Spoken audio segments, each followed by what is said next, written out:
Noticias en Flash. Ya son las 2 de la tarde con 2 minutos. Hoy lunes, en Noticias en Flash, la opinión de Juan José Rodríguez Prats. Hola, bienvenida en este lunes y todos los lunes. ¿Cómo está, licenciado? Buenas tardes. Pues buenas tardes, mi querido Humberto. Mira, hay dos eventos que me parece de enorme trascendencia, aunque aparentemente estén desvinculados. Me parece que nos puede conducir a una reflexión de trascendencia. Hace 2 días hubo la enorme ceremonia en Londres en donde se corona a Carlos III. Para muchos, yo me incluyo, me parece una ceremonia de una enorme derroche, de una jerarquía que insulta y además profundiza en cierto sentido mucho resentimiento de gente despojada frente a aquella ostentación y aquel formato y boato, que es una palabra que se utiliza mucho para describir estos actos. Sin embargo, los mismos ingleses apoyan, y tan es así que se desvelan y están todos pendientes de lo que ahí está sucediendo. ¿A qué obedece esto? Una monarquía milenaria que tenga tanto reconocimiento de las 4 naciones que conforman el Reino Unido, al respeto a la tradición, al respeto al ritual, al respeto a lo que se viene acumulando y practicando por muchos años. Quiero decirte que Inglaterra, el Reino Unido, no tiene una constitución escrita, pero tiene valores muy fijos, precisamente reiterados por esta cultura, por esta continuidad, y esto me parece que también tiene un gran peso. Y esto me lleva a lo que puede suceder hoy o que está a punto de suceder en nuestro país. Está ahorita ventilándose en la Suprema Corte lo que es la acción de inconstitucionalidad. Permíteme explicarle al auditorio, porque muchas veces esta figura jurídica se ha distorsionado. Esta la introdujo Ernesto Zedillo y es algo que está en muchos países, que se protege a las minorías. Cuando las minorías quedan inconformes con una reforma en la que la mayoría impone su criterio, entonces puede acudir, siempre y cuando se cumplan ciertos requisitos, a que la Suprema Corte de Justicia manifieste su criterio.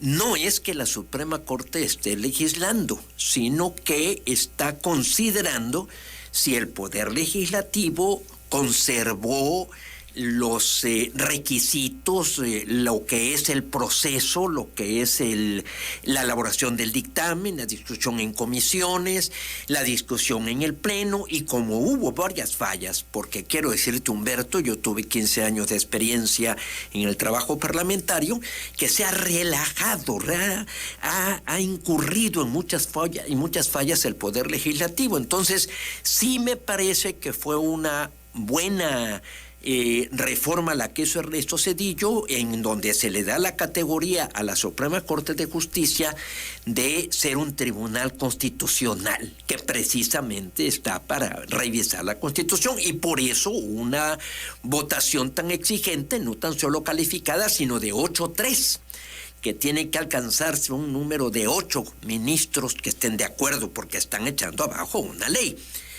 Cosa que también sucede en el amparo, pero ahí solamente para efectos individuales, o sea, para efectos del promovente.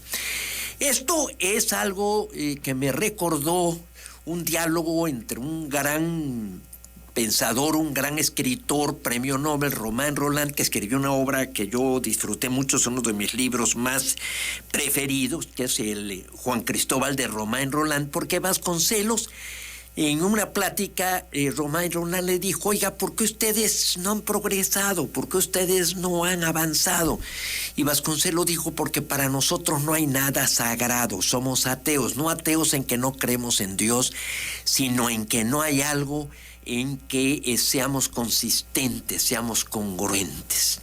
Y yo creo que una de las cosas en las que debemos ser consistentes y congruentes es en el respeto a la ley.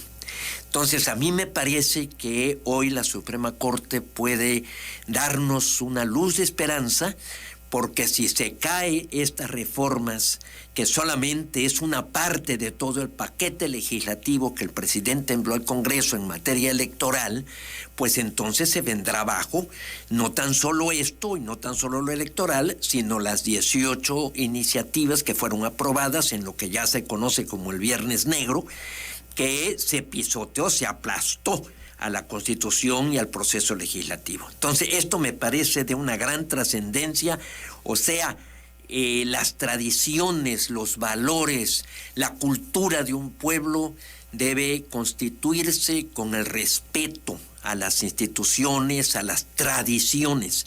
El que un pueblo sea tradicional significa, desde luego, que puede estar atrapado, esto es cierto, en ciertas cosas del pasado, pero también que es necesario darle continuidad a muchas cosas del pasado para que puedan acreditarse y tener legitimidad.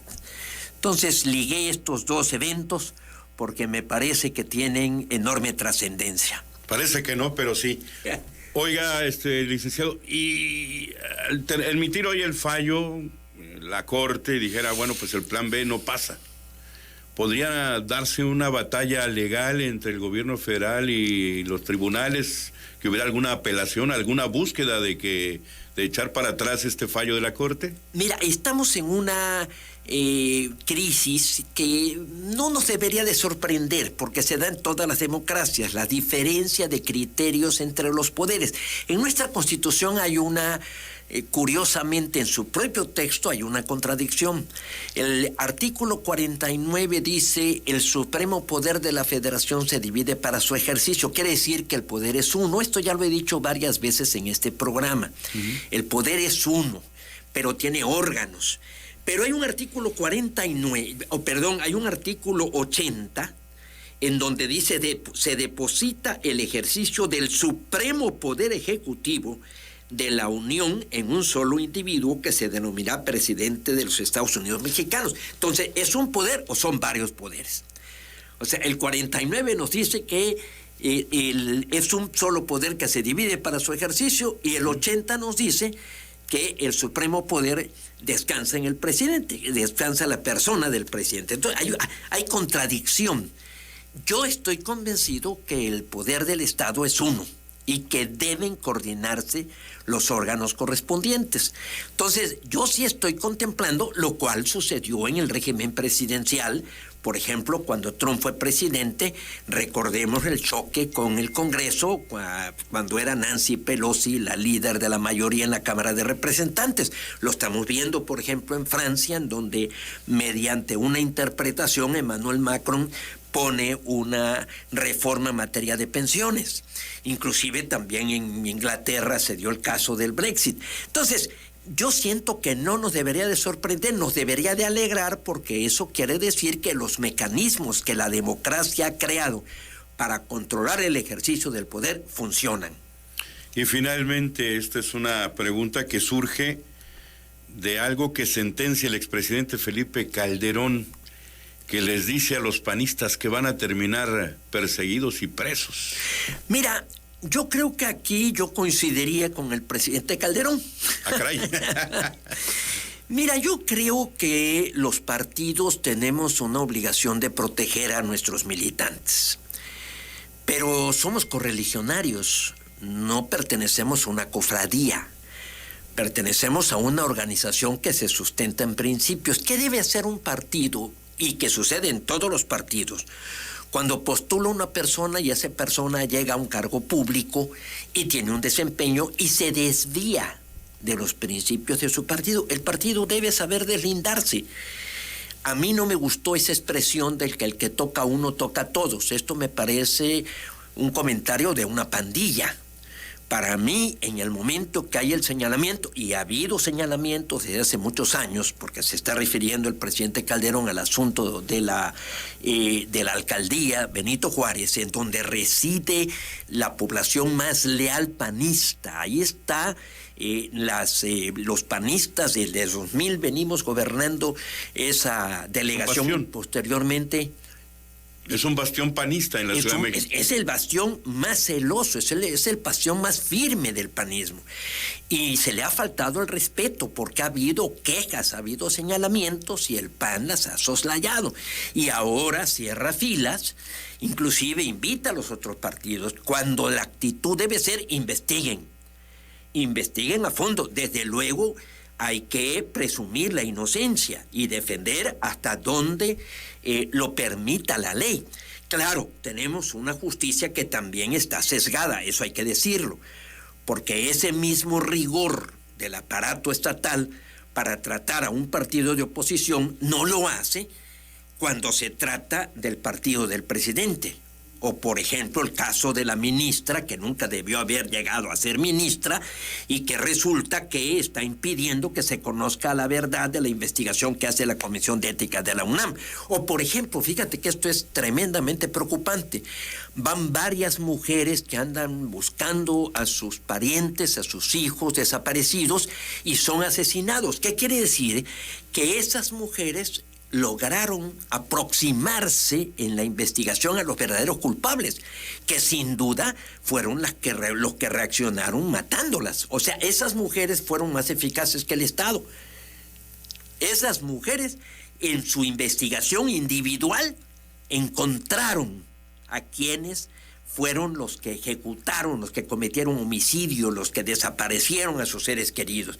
Entonces, desafortunadamente, tenemos dos situaciones ahí. Por una parte, me parece que la responsabilidad de un partido debe terminar en el momento en el que un militante no cumpla con sus principios y que se investigue, o bien vigilar que la ley se aplique rigurosamente. Pero también una justicia del Estado mexicano sesgada, que vemos que se aplica con mayor rigor frente al adversario y no cuando corresponde al partido que está en el gobierno. Licenciado Juan José Rodríguez Prats, un gusto. Muchísimas gracias, Humberto. Vamos a ir a la pausa, regresamos, hay más información en Noticias en Flash.